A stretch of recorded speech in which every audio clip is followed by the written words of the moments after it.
আসসালামু আলাইকুম। Hello everyone, আশা করছি আপনারা প্রত্যেকেই ভালো আছেন। প্রত্যেকে শ্রদ্ধা এবং ভালোবাসা জানাচ্ছি। আজকে একেবারে একটি লোভনীয় এবং মজাদার আমের রেসিপি নিয়ে চলে এসেছি, যেটাকে আপনারা আম তেল, শুকনো আমের আচার অথবা এটাকে খোসাসহ আমের আচার বলতে পারেন। এটি কিন্তু বানানো খুবই সহজ। চলুন তাহলে দেখে নেওয়া যাক ঝটপট করে আমি কীভাবে তৈরি করছি এই শুকনো আমের আচার রেসিপিটি। তো আমি এখানে কড়াই ধুয়ে নিয়েছি আর আপনাদেরকে দেখিয়ে দিচ্ছি যে আমি এখানে প্রায় 4.5 কেজি থেকে 5 কেজি আম হবে। আমি আগে থেকে কেটে এটাকে একদিনে রোদে শুকিয়ে নিয়েছি। এই যে দেখুন, একটা আমকে আমি এভাবে 4 ফালি করেছি এবং হালকা হলুদ দিয়ে এটাকে আমি রোদে শুকিয়ে নিয়েছি। বেশি না, একদিনের জন্য শুকিয়ে নিয়েছি, তাতে এটা হয়ে গিয়েছে।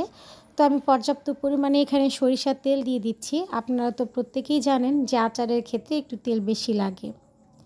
তো এখানে গোটা সরিষা নিয়েছি, এটা কালো সরিষা। এই আচারটা কিন্তু আমি সরিষা দিয়েই তৈরি করব।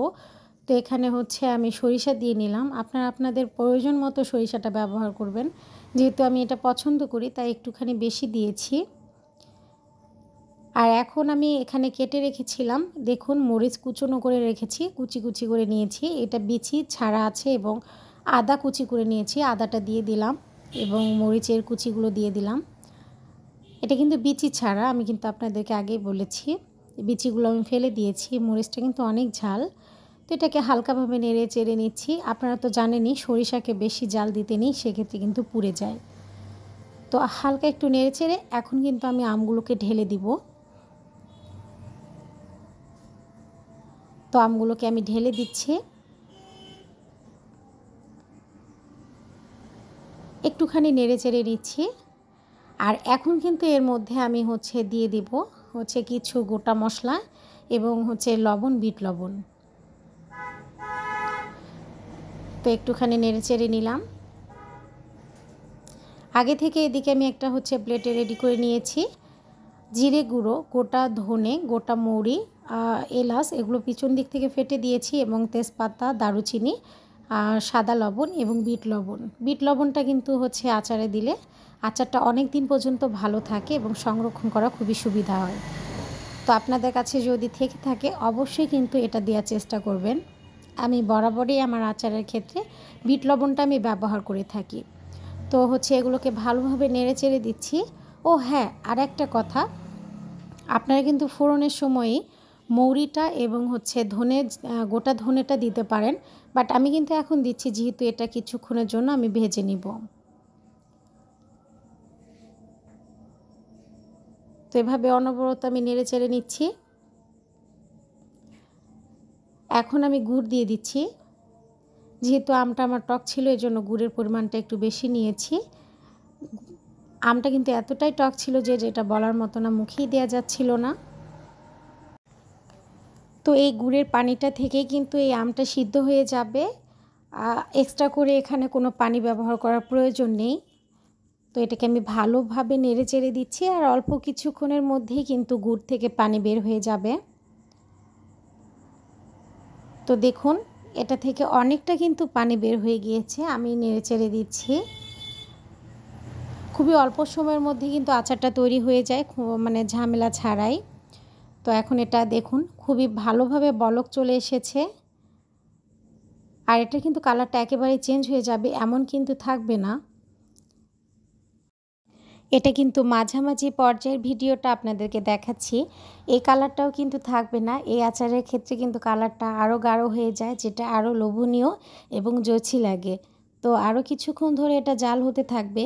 মাঝে মাঝেই কিন্তু এটাকে নাড়া দিতে হবে, না হলে যেহেতু এটা গুড়ের জিনিস, গুড়টা লেগে যেতে পারে তলাতে। তো আলহামদুলিল্লাহ, আচারটা কিন্তু আমার তৈরি হয়ে গিয়েছে। দেখুন, এদিকে কিন্তু আমি ভাজা মশলার গুঁড়ি করে নিয়েছি। মৌরি, ধনে, জিরে এবং জোয়ান মিলে এটাকে টেলে আমি অর্ধ গুঁড়ো করে নিয়েছি। তো আমি এখন মশলাটাকে ছড়িয়ে দিলাম। আচারের মশলাটা ছড়িয়ে দিয়ে এটাকে নেড়ে চেড়ে আমি আপনাদের একটা বাটিতে সার্ভ করে দেখাচ্ছি যে এটা কতটা লোভনীয় হয়েছে। এই জায়গাটাতে কিন্তু একটু আলোর একটু কমতি আছে, যে জন্য এটা দেখতে কিন্তু অন্যরকম লাগছে। তো মাশাআল্লাহ, আমি কিন্তু একটা বাটিতে এটা ঢেলে নিয়েছি। দেখুন এটা কতটা আকর্ষণীয় লাগছে। আমি কিন্তু আরও একটু গার্নিশিংয়ের কাজ করব, যেটাতে এটা আরও আকর্ষণীয় লাগবে। তো আমি উপর থেকে একটুখানি লঙ্কা কুচি করে ছড়িয়ে দিয়েছি। তো এটা কিন্তু অনেকটা সুন্দর লাগছে, দেখুন মাশাআল্লাহ লাগছে। আমি আশা করছি আপনাদের কাছে আজকের এই শুকনো আমের আচারের রেসিপিটি পছন্দ হয়েছে। যদি পছন্দ হয়ে থাকে বরাবরই আমি যেটা বলে থাকি, মিষ্টি একটি কমেন্ট করতে কিন্তু ভুলবেন না। আর এই আচারটি কিন্তু আর রোদে দেওয়ার প্রয়োজন নেই। আপনারা কিন্তু কাচের বয়ামে এটা সংরক্ষণ করে প্রায় 1 বছরের মতো এটা অনায়াসেই খেতে পারেন। তো এটাতে যদি আপনাদের তেলের পরিমাণ একেবারে মনে হয় যে কম হয়ে গিয়েছে, সেক্ষেত্রে আপনারা কিন্তু কাঁচা সরিষার তেল একটুখানি গরম করে নিয়ে সেটা ঠান্ডা করে আপনারা কাচের বয়ামে ঢেলে দিতে পারেন।